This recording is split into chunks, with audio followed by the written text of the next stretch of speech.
Boundaries are one of those things we all take for granted. We never really think about them until they stop working properly. It's easy to see where the limits of our physical body are, but where are your psychological, emotional, and even spiritual limits? Do you have a clear idea of where you end and the rest of the world begins? It's common to assume that others will automatically respect the boundaries set between us and them, or that others will simply tell us if we cross their boundaries. However, creating and maintaining boundaries is a skill, one that most of us haven't expressly been taught. We tend to assume that loose boundaries are good and make us likable to others, yet we may experience years of poor relationships with others before we even realize that our boundaries are the source of our problems.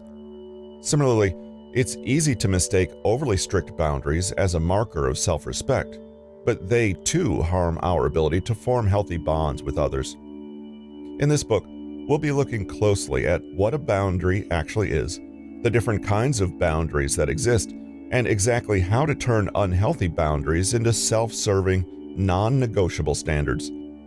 Because it can be so tricky to even recognize a poorly set boundary, we'll be looking at all the classic signs that one's boundaries could use some work.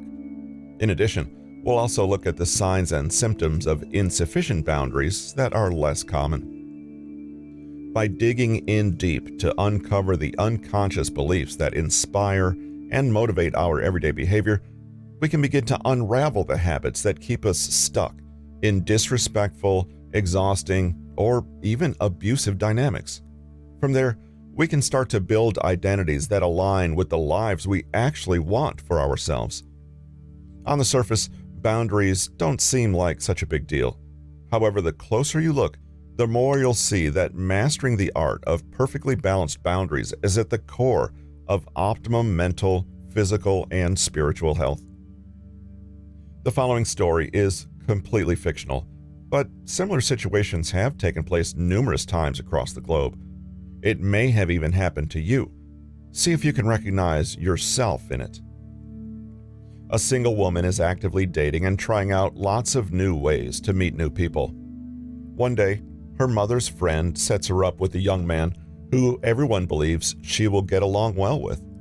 The woman feels awkward and unsure about this, but goes along with it to please her admittedly nosy mother. Just give him a chance, people around her say, and despite feeling uninterested, the woman agrees to the date. The man turns up at the restaurant at the agreed-upon time, and the woman takes an immediate dislike to him. She finds him unattractive, boring, and the complete opposite of the sort of person she's looking for. But despite her discomfort and desire to end the date right then and there, she realizes that she can't bear to look rude or unkind, so she pushes herself to smile and be nice. She inwardly admonishes herself for being picky, judgmental, and superficial. At the end of the date, she's exhausted and can't wait to get away, but the man suggests that they go get ice cream together. Her heart sinks. He seems so insistent on this outing. Feeling guilty and cornered, she agrees. She says nothing when he touches her arm, and again says nothing when he later tries to hold her hand. After ice cream, the woman quickly finds herself agreeing to a second date to avoid appearing mean or ungrateful. All the while, what she really wants to say is, "Thanks for your time, but I'm not interested."